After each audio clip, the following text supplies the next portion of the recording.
As Gandhi said, I am the Vice President and General Manager of the storage group at Intel. Basically, that means leveraging all of Intel's technologies from our CPUs to our solid-state disks and making them relevant for storage use cases in data centers, in cloud, and HPC environments. I have been in this industry for years,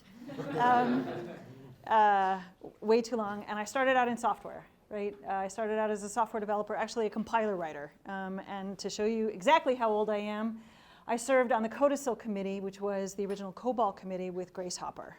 So for those of you going to the Grace Hopper conference, awesome, she was a wonderful lady. So, and a great role model and a great mentor. But what we're going to be talking about today is really about diversity and inclusion. How many of you have actually heard about what Intel is doing with diversity and inclusion? Right, so a few, good. And we'll talk a little bit more about what we're doing. But really, what I want to get to is why diversity and inclusion matter, what it means for the business, and how to actually either create or participate on a high-performing team leveraging diversity and inclusion. So diversity and inclusion matter. There's a moral imperative, right? It's just the right thing to do. And I think we all get that. Right? But there's also a business reason behind diversity and inclusion. And I'll get into the data about why that business reason matters. And then there's the legal background, particularly here in the United States, where it's actually illegal to leave certain classes of people out or to not hire certain classes of people because of who they are. Unfortunately, in Arizona, it's actually still legal to fire somebody for being gay or transgender. Hopefully, at some point, we'll fix that, right? But right now, the legal imperative behind diversity matters, right? So let's look at the data and why diverse talent matters. On the left-hand side of the screen, you'll see some of the things that we have found out about Intel's customers. So 65% of Intel's customers buying consumer goods, buying consumer electronics, 65% of them are women. If we're not creating products for women or understanding how women use our products, we're going to miss the market, right? We're not going to understand the market well enough to be able to leverage it. That number is actually growing. 66% of all PC purchases are done by women. In the general population, the African American buying power in the United States is $1.3 billion. Right? That's a huge buying power for us, and it's a market that we need to pay attention to and understand. So it's partly about truly understanding who your customers are, and in order to truly understand who your customers are, you actually should kind of talk with them, right? And maybe invite them in to help you create your products so that you're not creating the wrong products or bad products. But the other piece about why diversity matters is it's actually really good for business, right? Companies that have diverse, in a study of US population, US companies that have a diverse sales force, right, have a 15x better return on those sales. 15 times, not 15%, 15 times better return on those sales than their counterparts on the other side of the scale. That really says something, right? If I want to go after a market and I want to do better than my competitors, I actually better have a diverse population inside my organization, right? Companies that have women in their C-suite, at least one woman, this is a global study, at least one woman in their C-suite have a 4% better return on investment and return on equity. Right? So when you're battling it out with your competitors and you need every advantage, why not grab every advantage? From a business perspective, diversity and inclusion just make sense. But there's a paradox, right? We know that diverse teams are smarter and more creative, but people feel more effective when they're in a homogeneous team, right? And they feel more effective, they feel more confident in homogeneous teams, right? So there's this paradox that we live in, right? Because if you think about it, right, if I'm in a team where I don't know everybody and everybody's very different from me, it's going to take me a little bit longer to feel comfortable, to feel connected, right? It takes a little bit more work. So that paradox is what we're up against, right? That's the rock we're up against when we talk about diversity. It's a decision that we have to make daily, right, until diverse teams are actually the new norm. And this is based on research that's done by the Neuroleadership Institute. The impact of diversity and inclusion on teams, right? Diverse teams are more effective, but they're harder to get to. 57% increase in performance to goals. Right? So if you're competing against another team and your team is more diverse, you have a greater chance of being more effective. A 57% increase in performance to goals. A 24% greater retention. Now, why would it be that a diverse team would actually, that was inclusive, right, would actually have better retention? And we'll talk a little bit about how inclusion actually affects diversity. Diverse teams that are inclusive end up having participants that are 21% more emotionally committed to their colleagues, more connected to their colleagues, once that inclusion piece actually happens. And people are more likely to bring their passion to the table. So when a team is diverse and it's inclusive, what's really going on? Because what it means is when the team is actually inclusive, when they're paying attention to making sure that somebody who's an outsider becomes an insider, they're allowing you to bring your whole self to the table, right? You don't have to leave part of yourself behind.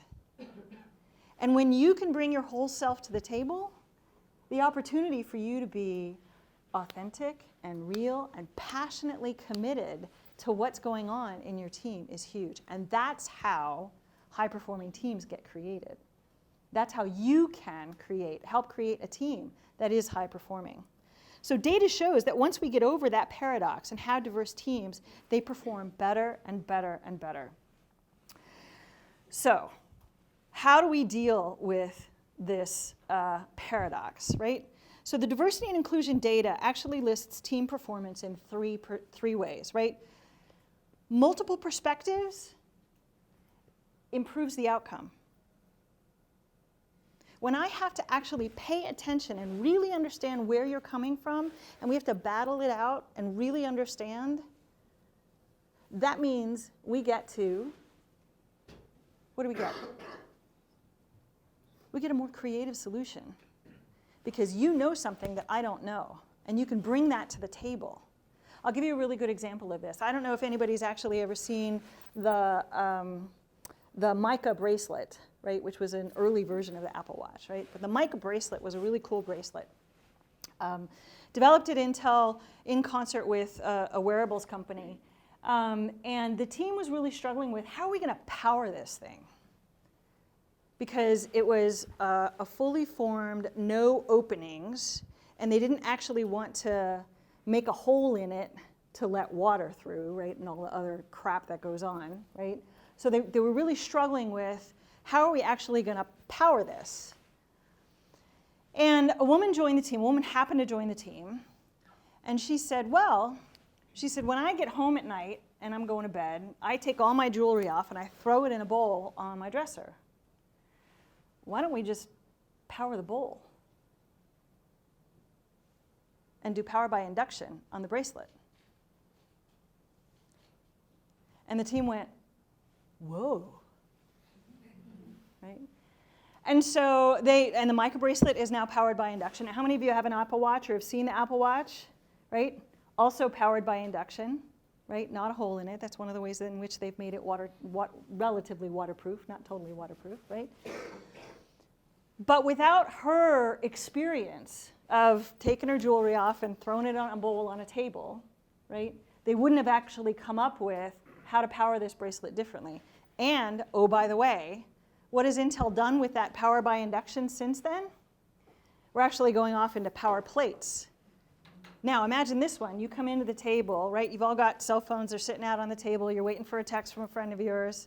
What if there's a power bar under the table so that you're not losing power all day long? And that's one of the new things that Intel's working on. And yes, we have patents on it, and we're working with other people on it, right? All because somebody came into a team and said, well, I know how to solve that problem, right? So, multiple perspectives, increase and improve problem solving and creativity. Question? I have a question. So, knowing this and having the information that you shared with us so far, I'm working on diversity and inclusion. How do you get past people saying that you're lowering the bar, you're lowering the standards when you bring in diverse people?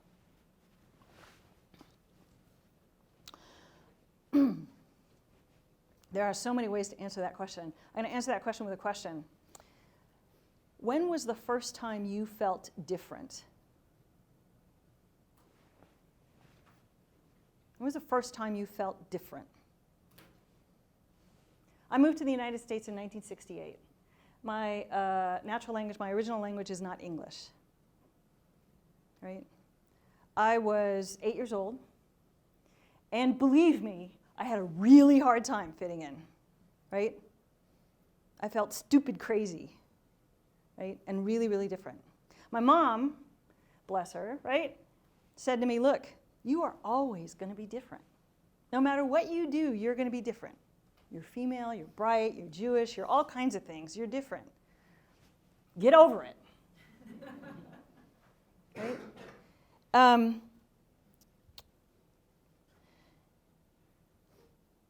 The implication that hiring somebody who is diverse implies we lower the bar, implies that we as hiring people are too stupid to recognize the strengths that people of different experiences bring to the table. It lowers the bar for everybody. It's just nonsense, right? You have a bar. You have to be able to do the job. No matter what you do, you have to be able to do the job. That's table stakes. That's table stakes. But what if my experience growing up overseas, my experience as a female, my experience as whatever, actually allows me to bring something to the table, hey, gee, why don't we just throw it in a bowl and power the bowl, that are beneficial, right? Totally different experience. It takes a little longer, but lowering the bar is not what we're doing. We're raising the bar because we're requiring people to get over their groupthink, right? One of the things that we see with teams that are not diverse is they let it go, right? Oh, you know, Jerry's got it. I don't have to pay attention, right? So I can do something else, right? So it really does reduce this mindless conformity, right? It reduces the groupthink and allows us to think a little bit outside the box. And particularly given the industry that we are in at Intel, right? Being creative is really critical, right? Really, really critical. Finally, the other thing that we've seen is that data proves that diverse teams raise team intelligence. Well, why is that? Because you actually have to be listening, right? And it requires an emotional intelligence to be able to figure out how to get people included in the team to go solve a problem, right? Which raises everybody's EQ, emotional quotient, as well as the team intelligence, right? They come up with better solutions. Go ahead. Does Intel conduct any kind of experiments around inside Intel to check how a diverse team versus a non-diverse team is performing? Like, do you give out the same set of tasks to a non-diverse team, all male, all white, or whatever, and then to a heterogeneous team, and then compare the results? Or where is this data coming from? So there is data. There's been a ton of research about this. It's all based on research that's out there. We're not generally conducting experiments inside Intel to prove this stuff, right? So we've been working with an organization called the Neuro Leadership Institute based on the East Coast. And all of this data is available through them, but I can actually get you access to the papers. There's just a ton of data out there that validates a lot of this data. So generally we are not, other than our own personal experience, right? As a leader, as a manager, even as a manager, I know that I bring a certain set of skills to the table. There are some things that I'm really good at. There are some things, by the way, that I'm crappy at, right? I know that the details get away from me, right? And if I didn't have somebody on my case about the details, it's just not going to happen. So what do, right? I go looking for somebody who actually loves the details, right? And I have a chief of staff who's just, that's his job, right? That's his focus, is the details, right? And as a manager, right, when I'm building my team, right, I'm looking for those skills, right? And I'm looking for that experience, right? This is the same thing. This is the same thing. Because if I had all the people on the team that are just like me with my skills and my weaknesses, right, what am I doing? Shooting myself in the foot. For those of you who are not American, that's a very American aphorism. So, focusing on diversity helps us create a critical mass, right? A set of people, right? And what Intel is doing is actually measuring women, underrepresented minorities, and we're trying to measure and bring in and improve our representation. Because quite frankly, one of the things that we looked at was in comparison to the general population, right?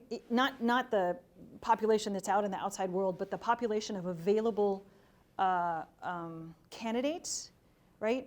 We were not hiring diverse enough, right? So full representation to Intel, we've made a commitment to have full representation of women and underrepresented minorities by 2020.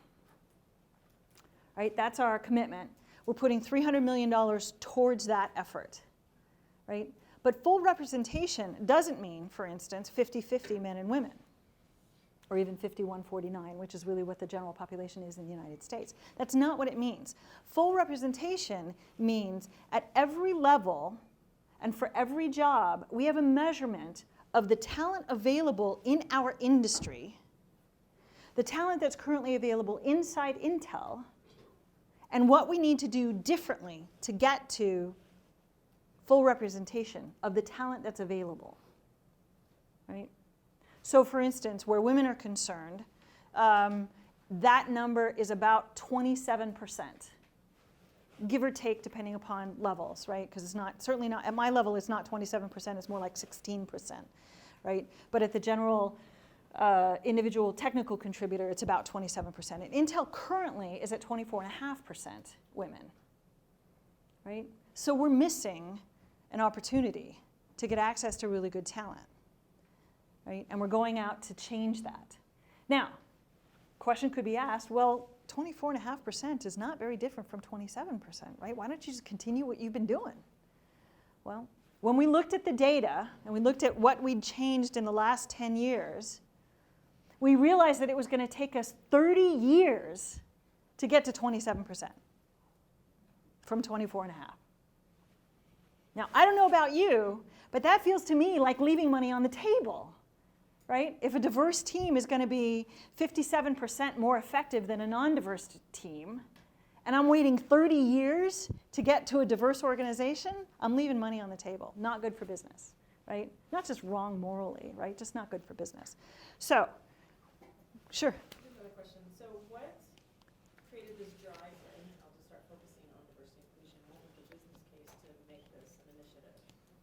I know you said a little bit of it, but... So that was part of the business case, right? Was just that it was so clear that our customer base was changing. So Intel's vision, Intel's mission, right, is to connect and enrich the lives of every person on the planet. If our population doesn't at least somehow mirror the planet, we have no hope of actually meeting the needs of that population. And when we started looking at the data of who our customers, who was buying our stuff, right, like the consumer goods, right, and it turns out that 65% of the people who buy consumer electronics goods are women, right, then that's a population that we need to go after and that we need to serve differently, right? So the business imperative was really very clear. I think the other thing that we were finding internally was as we started to take a look at the teams that were diverse, and we started to take a look at the challenge of changing Intel from what it was to where we think it needs to be, what we realized was the kind of thinking that got us into where we were wasn't actually going to be the kind of thinking that was going to get us to where we need to be. How many of you know this Einstein quote, right? And so we needed to do something different, right? And so this was one of the ways that we decided to go after that. The challenge with diversity, did you have a question? Oh, sure.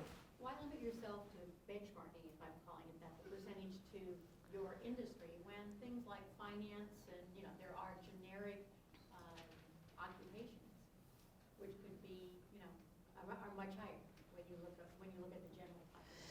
Yeah, I think that at this point, the focus for us is really about making sure that we have the right talent coming into Intel, right? And that means talent in our industry, right? Now, our finance teams actually have a slightly different goal, right?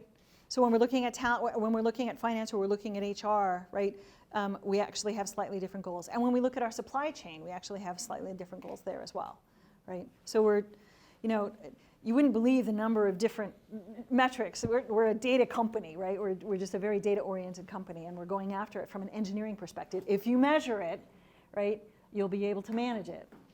But it's not just about basic benchmarking, right? It's not just about diverse numbering, right? It's not just about, really about inclusion, because it's the inclusion in the culture that really fundamentally makes the difference. So when we create that place where you can bring your whole self to the table, we end up creating a much more effective company. And that's become really clear. But there's a challenge, right? And it's this term bias, right? It's this term bias. So let's talk a little bit about bias. Bias, right, the actual term really is about prejudice, right? And there's very few of us that would actually stand up and say, yes, I know I'm biased, right? Because particularly here in the United States, it's just not a very fun thing to be, right? It's just not nice, right?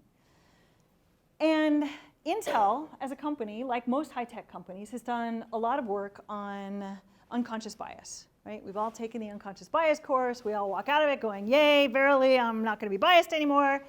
And then we go back to our old behaviors.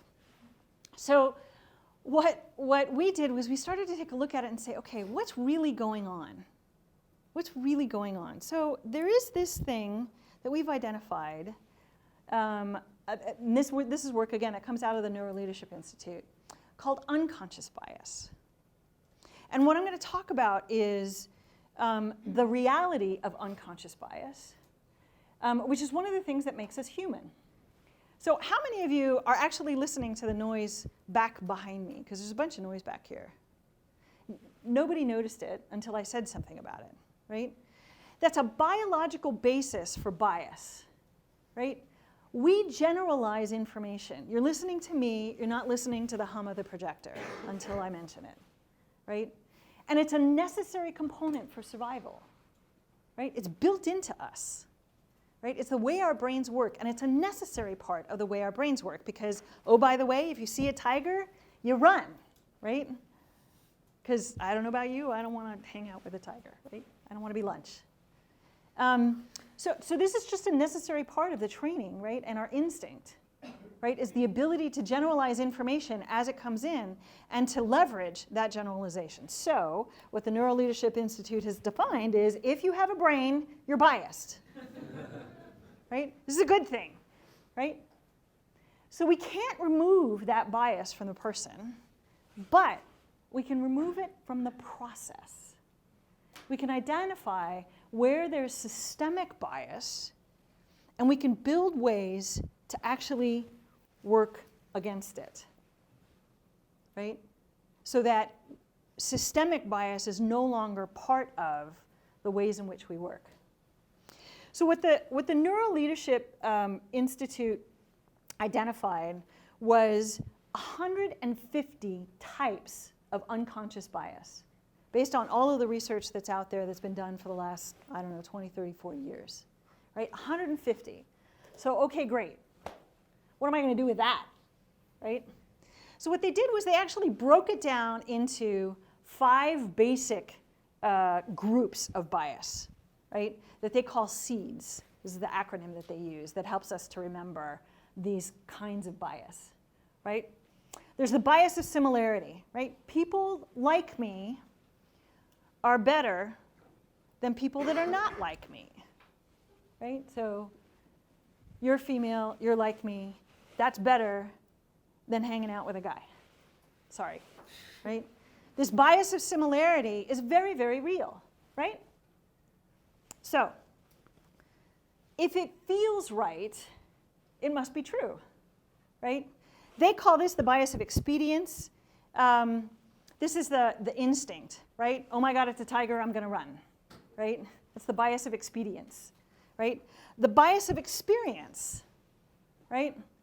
I've got a whole bunch of experience about how to do something, right? And therefore, when I'm asked to do it again, I'm going to do that, right? Except in the stock market, right?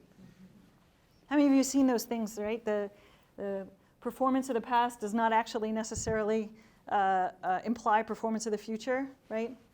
So the bias of experience. The bias of distance. We see this a lot at Intel because we work with teams all over the world, and we're on teleconferences all the time or video conferences all the time, right? So the bias of distance, somebody who's close to me, physically close to me or co-located with me, right, is going to be better at X than somebody who's farther away.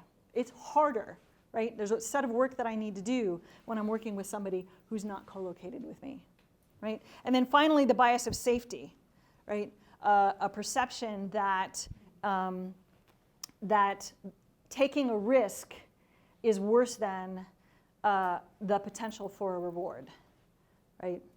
So this bias of safety. So this model is basically a framework that the Neuroleadership Institute has come up with for recognizing and addressing bias from an organizational perspective.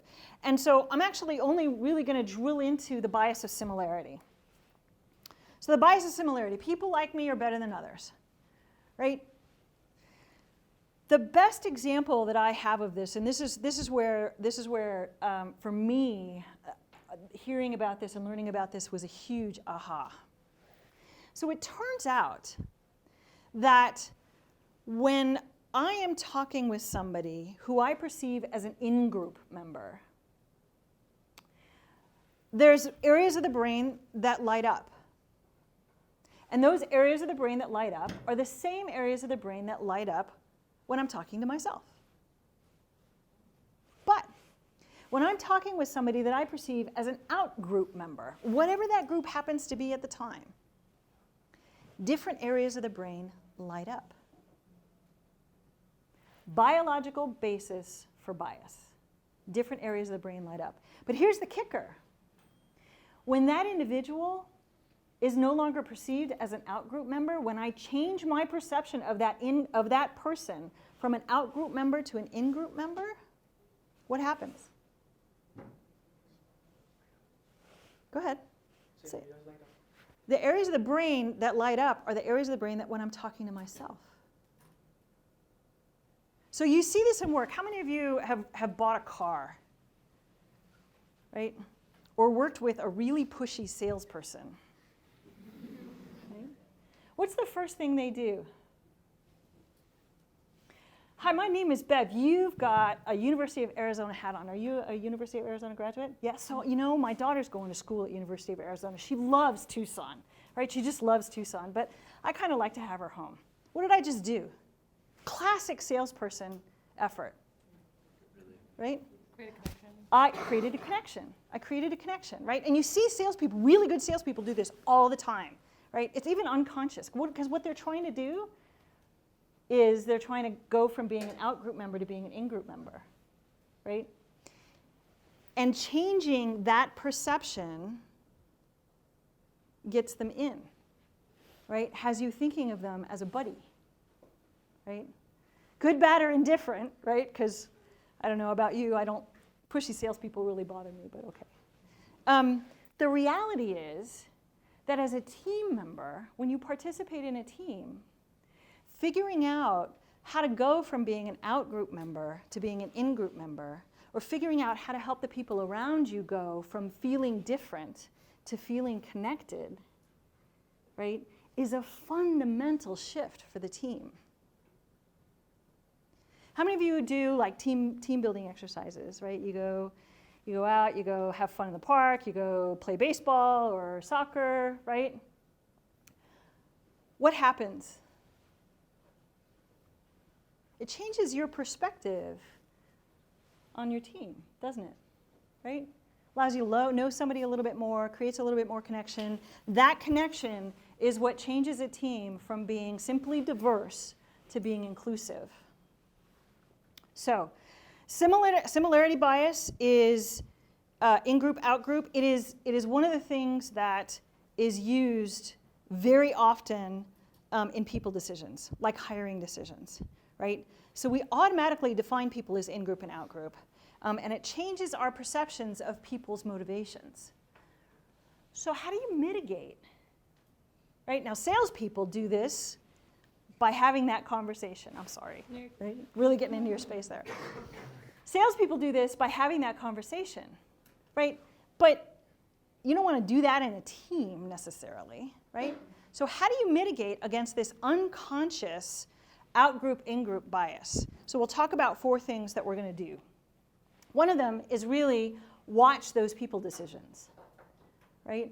When you are hiring, when you are making a choice about who you want to have on your team, right? When you are making a choice about what team you want to join, right? Watch for those in-group, out-group biases on your own part, right? And then on the part of the team itself. And particularly as you lead teams, right, and as you're a manager, pay attention to what kinds of skill sets you need and what kinds of diversity that you need in the organization, and figure out ways to do different kinds of interviewing, right? For instance, making sure that your interview team isn't all the same type of person, whatever that means, right? So if I'm doing an interview for a software job, not all of the people on the interview team will be software people, right? I need a program manager, or I need a hardware person, or I need a systems person, because they bring a different perspective, right? The second thing is focus on the commonalities on the team, right? So go out, hang out, figure out how the commonalities exist, right? Figure out what those commonalities are and have those conversations. The third one is actually kind of an interesting one. It's called purposeful perspective taking. How many of you read Stephen Covey's 7 Habits of Highly Effective People? Right? It's an awesome book, but one of the things that Covey talks about in the book is seeking first to understand. Right? And the idea behind seeking first to understand is setting aside what you know to be true. I'm going to set aside what I know to be true and really listen to your truth. Really try to understand where you are coming from, particularly if we're in a battle, right?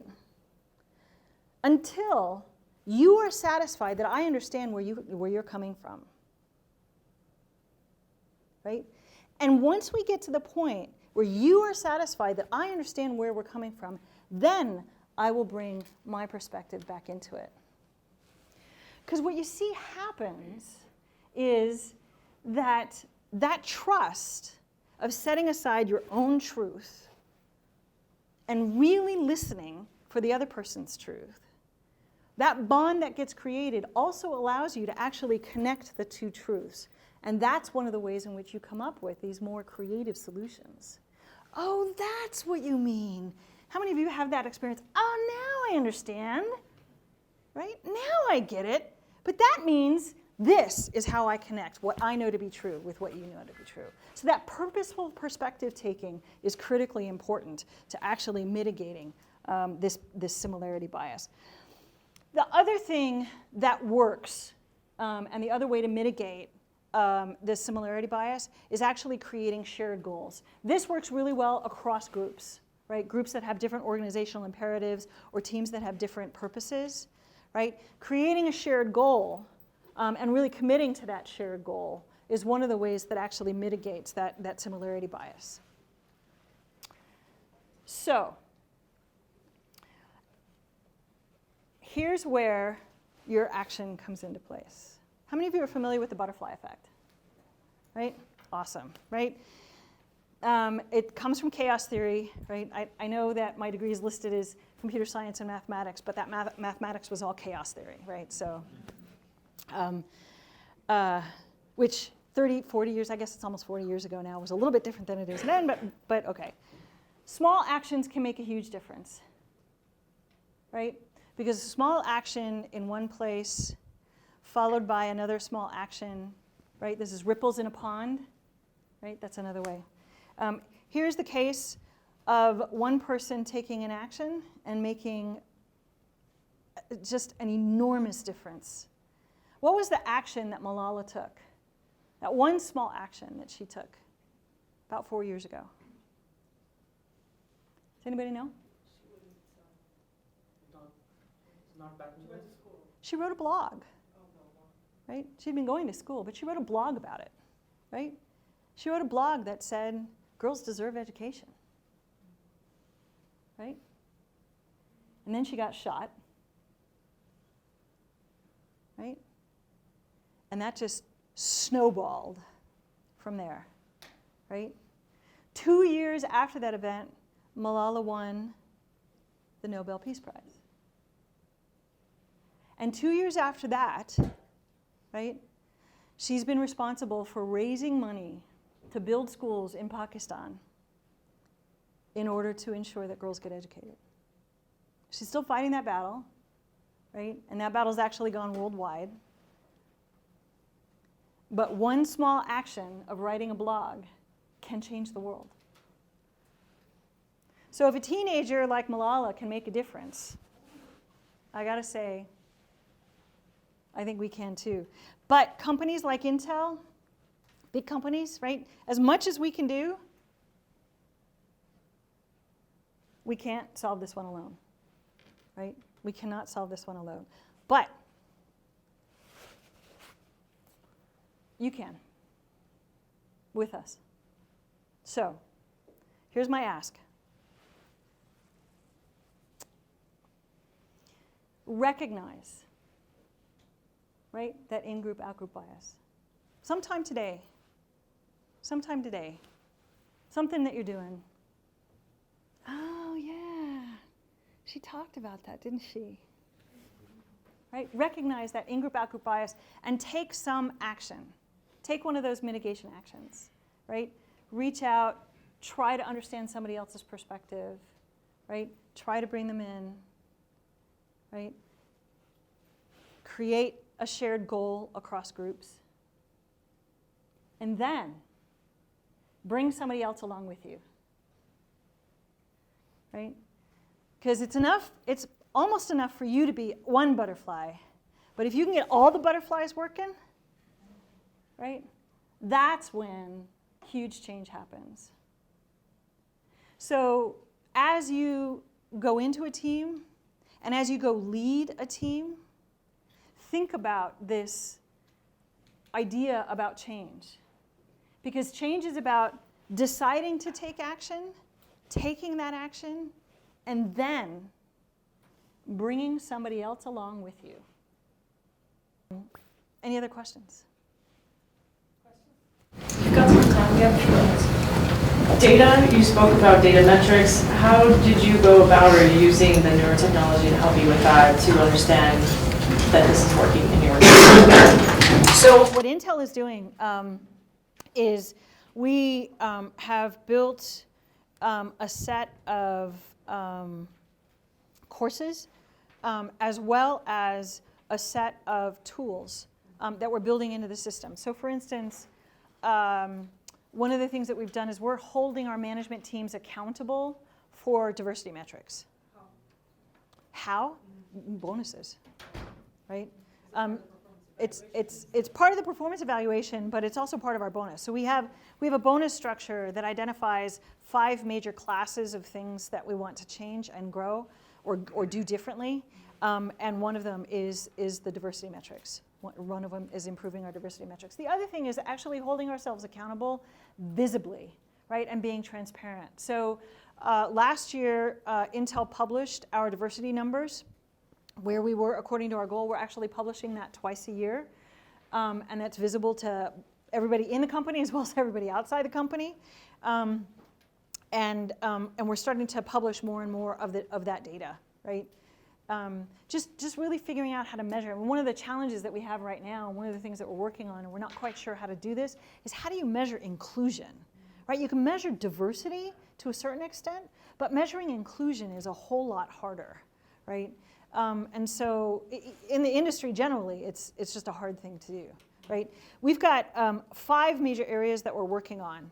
One of them is hiring, right? And simply just hiring in the pipeline is one that will make a difference. The other is progression and advancement, right, and retention, right? So are we retaining the people that we bring in the right numbers? And this is actually the problem, the biggest problem that Intel has, because we were hiring effectively, but we just weren't retaining our women and our underrepresented minorities. And we were making things really, really hard. And so that's how a lot of the inclusion stuff started. The third thing is we have work that we're doing around our supply chain, right? It's not just about our ideas internally, but we're actually reaching out into the community and going after suppliers who are diverse themselves. So women, last night I was actually at the Women Business Entrepreneurial Salute, right? They did a national conference up in Phoenix, and I was at the dinner, awarding awards or helping them award awards. So women-owned businesses, LGBTQ-owned businesses, veterans-owned businesses, as well as underrepresented minorities, right? Let's see, 1, 2, 3, 4. We're working in the gaming community. We're trying to hack hackers, right? The gaming community in particular has been very, very, very hard on underrepresented minorities and on women, right? And it's just, it just can't continue, right? And I always miss the fifth one. It'll come to me. It'll come to me. Those are the ones that I'm involved in. That's why, that's why I'm thinking about it. So. Other questions? To follow up on the retention piece, because I think that's a problem for everyone, where you do a great job of hiring and you bring people in, but your culture and your climate just doesn't sustain those folks. So what has Intel done to help with the diversity inclusion component to make sure it is a comfortable, acceptable, and a respectful environment for all?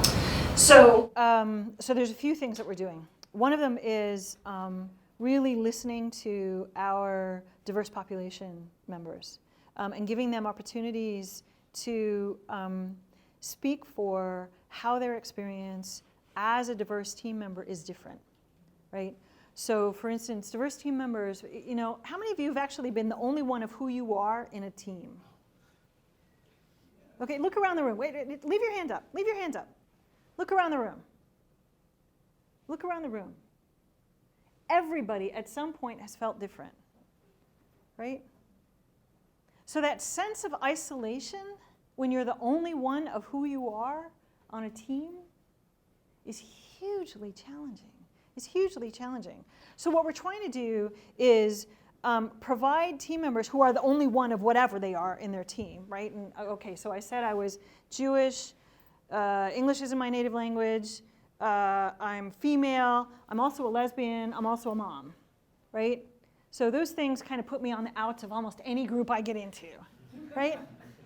And so how do we then, as an organization, figure out how to help people feel less isolated, right? Well, it's things like the Women in Intel Network, or the Intel Black Leadership Coalition, right? Or the Hispanic Network, or the Employee Resources, the Christian Bible Network, right? There are groups for everything at Intel, right? And making sure that employees, particularly new employees, know about those employee resource groups is actually part of my responsibility as a manager, right? Because it limits that sense of isolation and it gives them a network beyond their work group, right? That's the first thing. I think the second thing is giving managers and leaders some training about how to recognize isolation, how to understand it, how to have the conversation. Hey, gee, I understand that you're the only person of color on my team, right? What can I do differently to help make sure that we're hearing and listening, and that you're connected with other people of color? Right? It's a very simple statement. It's hard to make, right? Because we're not used to talking about our differences quite as much. We're not used to acknowledging that we're biased, right? But actually just making that one simple statement really does help, right? So that's, partly it's training and partly it's holding ourselves responsible for doing that. I think there's a lot more that we need to do, right, personally, but there's another question. Let's say I'm very interested in joining this goal and Intel. How should I prepare? Well, great question. So there's a base set of skills, right? A base set of expectations about the background that you have, right? In MIS, it's kind of classic computer science stuff, right? Whether you're a software developer, whether you're a data scientist, an analyst, right? Base set of skills, right? You've got to have the education, you've got to have the background. The other thing that I would encourage you to do is figure out an internship, a volunteer opportunity, right? Take the skills that you want to actually use in your job and get paid for, and go volunteer someplace to use those skills. By the way, that'll do two things. One of them is it'll give you more experience, right? But it'll also broaden your network, right? Watch intel.com/jobs, right? Jobs online. We're hiring people all the time.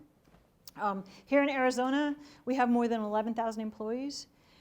We're actually one of the largest employers in the Phoenix area.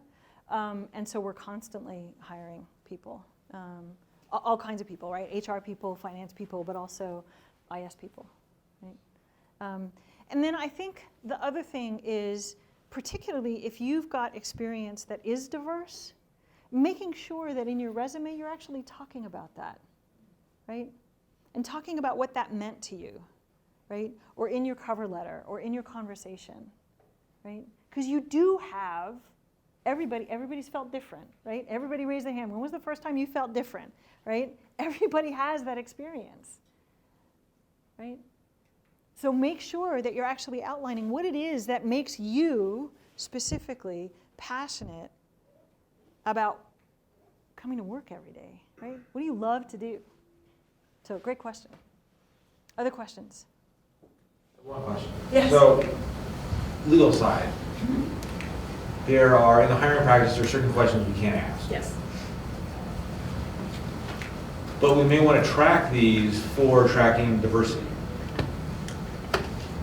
How do we solve that conundrum? I have no flipping clue. No, it's a great question because it's one of the things that we're actually doing right now. So one of the things at Intel, we did a self-identification survey for folks who are disabled. Because, for instance, if you're dyslexic or you're diabetic, you fall under the rubric of disabled under the ADA, right, the Americans with Disabilities Act. But very often, our team members don't identify. They don't self-identify. And as a consequence, we have no methodology really to help, right? The dyslexia piece I really know very well. And so being able to self-identify was actually important. We're doing the same thing for our LGBTQ community, right? We're doing a self-identification survey. Believe me, it is bringing the crazies out of the woodwork on any side. Because there's an enormous amount of fear on the part of team members who are LGBTQ. And then there's, there's also the, why does it matter stuff that comes out. And so one of the ways that we're mitigating against that is actually by having senior leaders stand up and be out as allies, right? So we've started an Out and Ally Leadership Council. And so that means that people at the highest levels of the company, right, are visible, right? And so everybody else can see that somebody who's that different, right, can be successful, right, as an example. So